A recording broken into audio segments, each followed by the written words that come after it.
Bienvenidos una vez más a mi canal. ¿Cómo están? Soy Joax y en el podcast de esta semana quería hablar de la eutanasia.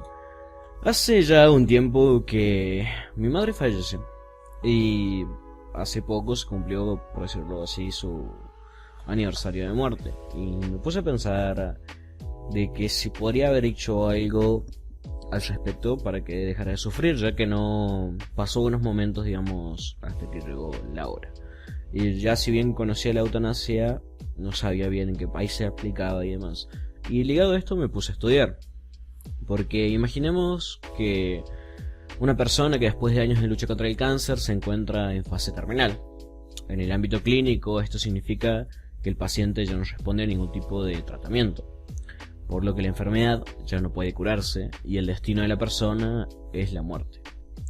El sufrimiento es obviamente constante tanto para el paciente como para la familia. Conocedores de que las posibilidades de que se recupere son muy bajas, prácticamente también inexistentes, se pregunta qué se hace en esta situación, ¿no? Cuando la muerte es inevitable y el dolor, la angustia y el malestar solo crecen. Y surgen varias preguntas. En su tiempo a mí me surgieron varias preguntas, como ¿no puedo hacer algo para que la persona deje de sufrir? ¿Es moral mantener a la persona viva en contra de su voluntad? Si sabemos que la muerte es el único resultado, ¿no merece descansar lo antes posible? Al igual que si podemos acelerar este proceso de morir para no alargar el temido momento tanto para el paciente como para sus seres queridos. Y la respuesta es que sí. En este contexto aparecieron la eutanasia, el suicidio asistido y la muerte digna. Tres conceptos que siguen siendo controvertidos y difíciles de legislar, pero que en definitiva buscan dar descanso de manera más tranquila a aquellas personas que sufren día a día. Y hay muchas preguntas en torno a esto, como si debería ser legal, cómo podemos estar seguros de que el paciente está plenamente seguro de lo que pide, puede aplicarse en todos los casos, de qué manera debe realizarse, quiénes provocan la muerte de la persona y un muy largo etcétera. Acá entra un poco la ética, porque ¿qué estudia la ética? Los médicos se encuentran a diario con situaciones cuya resolución poco tiene que ver con conceptos puramente clínicos, sino con la moral. Tienen que tomar decisiones complicadas, especialmente cuando se trata de enfermos en fase terminal. Es aquí donde entra la ética. A grandes rasgos podríamos definir como la disciplina que intenta indicarnos cómo es correcto actuar dependiendo de cómo son nuestros principios morales. Es decir, que entendemos por bien y que entendemos por mal. Y es por tanto una especialidad de la filosofía muy subjetiva, puesto que en este concepto de moralidad es diferente para cada persona.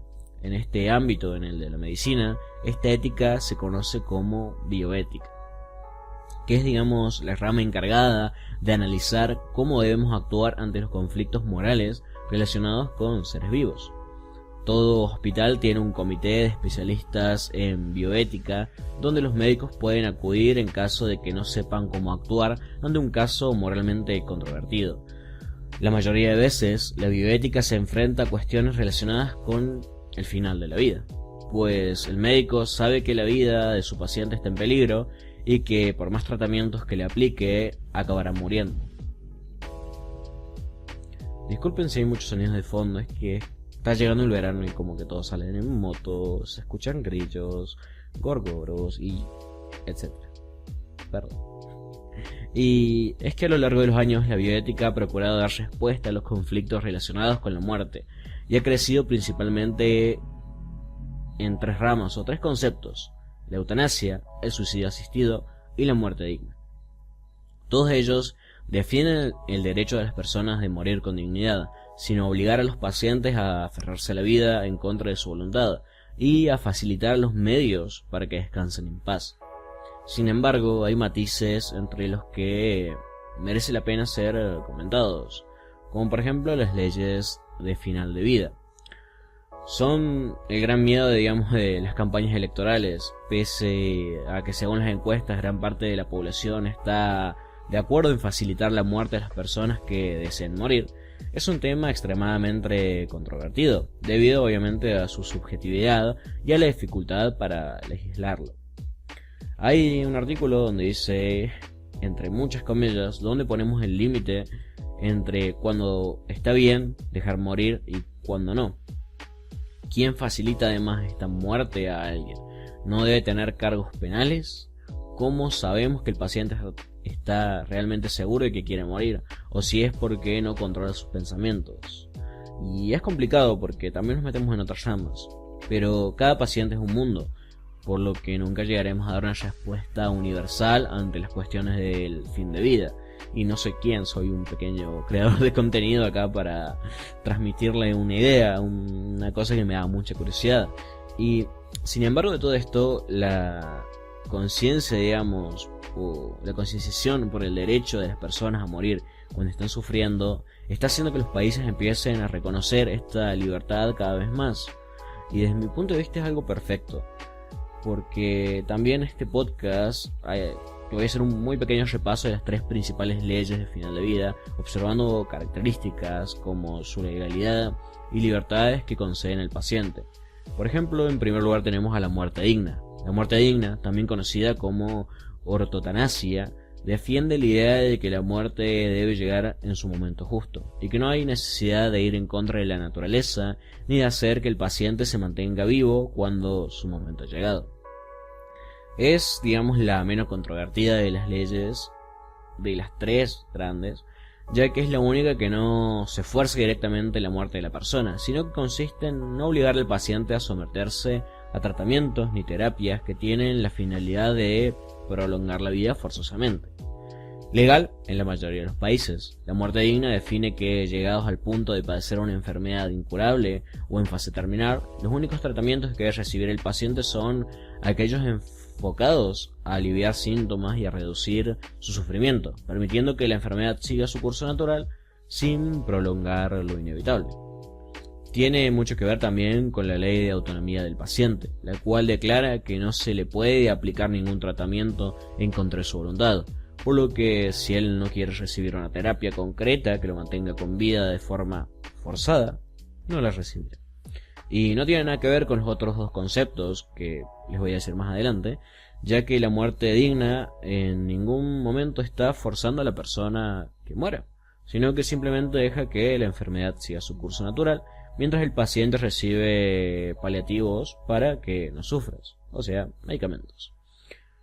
En segundo lugar tenemos a la eutanasia, que digamos que acá ya empezamos a entrar en un terreno más controvertido, pues con la eutanasia sí se fuerza la muerte del paciente. Etimológicamente significa buena muerte, aunque es un concepto que sigue generando confusión y dudas. La eutanasia engloba todas aquellas técnicas médicas que se aplican de forma voluntaria y consensuada para acelerar la muerte de una persona con una enfermedad incurable o terminal. El equipo médico es el encargado de dar al paciente, siempre y cuando éste lo haya solicitado de forma legal, medicamentos que provocan su muerte. Y si con la muerte digna dejábamos que la muerte siguiera su curso natural, con la eutanasia aceleramos su llegada para no prolongar el sufrimiento del paciente. Actualmente solo es legal en Holanda, Bélgica, Luxemburgo, Canadá y algunos estados de Estados Unidos, aunque parece que los gobiernos de otros países poco a poco van a ir legalizando esta práctica, pues es lo que la sociedad pide. Y existen también 2 tipos de eutanasia: eutanasia directa y eutanasia indirecta. Eutanasia directa es la que hace referencia a las técnicas que van enfocadas claramente a inducir la muerte de la persona. Puede ser de forma activa, administrando al enfermo productos químicos tóxicos que resultan letales, o también puede realizarse de forma pasiva, una forma de eutanasia que consiste en suspender todo tratamiento médico, quitar el soporte vital y, en caso de que estuviera en coma y se alimentara por sonda, eliminarla. No confundir con la muerte digna, ya que no consistía en retirar el soporte vital, sino en lo que se hacía era hacer caso al paciente de cuando éste no quería recibir algún tratamiento. Y por otro lado, con la eutanasia indirecta, es aquella que, pese a lo que se busca es acelerar la muerte, Los medicamentos que los médicos administran no son técnicamente letales, como si lo eran en la directa. En esta, los medicamentos van enfocados a aliviar un poco los síntomas, aliviar el dolor del paciente, y aunque acaban provocando la muerte como efecto secundario, después de un tiempo, la directa es más instantánea. Y ya en el tercer punto tenemos al suicidio asistido. La más controvertida, creo yo, de las tres, porque el suicidio asistido deriva de la propia eutanasia, aunque va un pasito más allá, o un paso, depende cómo se vea, pues es el propio paciente quien termina con su vida. Como su propio nombre indica, consiste en permitir que la persona se suicide. En el suicidio asistido, el papel del médico es diferente. Si bien la eutanasia era este médico el que administraba los medicamentos para provocar el fin de la vida del paciente, en el suicidio asistido es un mero informador. El médico proporciona a la persona los medios necesarios para suicidarse, para que éste se quite la vida. Además, asesora al paciente acerca de las dosis letales, la forma de administrarlo y otros consejos. En la eutanasia, el paciente también se quitaba la vida voluntariamente, aunque aquí lo hace él directamente. La eutanasia actualmente, como dije recién, es legal únicamente en Holanda, Bélgica, Luxemburgo, Canadá y Colombia. Y esto es porque en abril de 2002 Holanda sentó un precedente al convertirse en el primer país del mundo en legalizar la eutanasia. Poco después, Bélgica y Luxemburgo siguieron el camino que había tomado su país vecino. Y estos tres lugares son en la actualidad los únicos de Europa donde se permite la muerte asistida. Más recientemente también Colombia y Canadá ampararon esta práctica en su legislación, aunque cada norma recoge sus propios matices, o sea que es un poco diferente en cada lugar. En Holanda, por ejemplo, se aplica a enfermos con dolores insoportables e irreversibles, y es el paciente quien debe pedirle a su médico, que está obligado a consultar con otro antes de decir. Por otro lado, Bélgica tiene una ley similar, tampoco hay un control previo y solo necesita el visto bueno de 2 médicos. Y algunos países europeos han llevado recientemente también a votación la regulación de la eutanasia, como Portugal, y donde creo que en mayo o algo así, marzo de 2018 se intentó hacerlo, pero no tuvieron éxito al respecto, pero siguen trabajando en esto. Por otro lado, Suiza no tiene la eutanasia como tal, pero sí maneja el suicidio asistido, que por el momento no hay más países que despenalicen en su totalidad la eutanasia, sí lugares en los que se permite el suicidio médicamente asistido, que a diferencia de la eutanasia no requiere una intervención directa de los médicos. Estos únicamente suministran los medios necesarios, como dije recién, y dejan que el paciente haga el resto. Por otro lado, por ejemplo, Alemania y Austria manejan la eutanasia pasiva, que como dije hace rato, la eutanasia pasiva consigue que la muerte del paciente, que está en situaciones irreversibles, suspenda el tratamiento médico. Está reconocida bajo varias condiciones en las legislaciones, por ejemplo, de Suecia, Noruega, Dinamarca y Finlandia, que cada vez por suerte se brindan más países.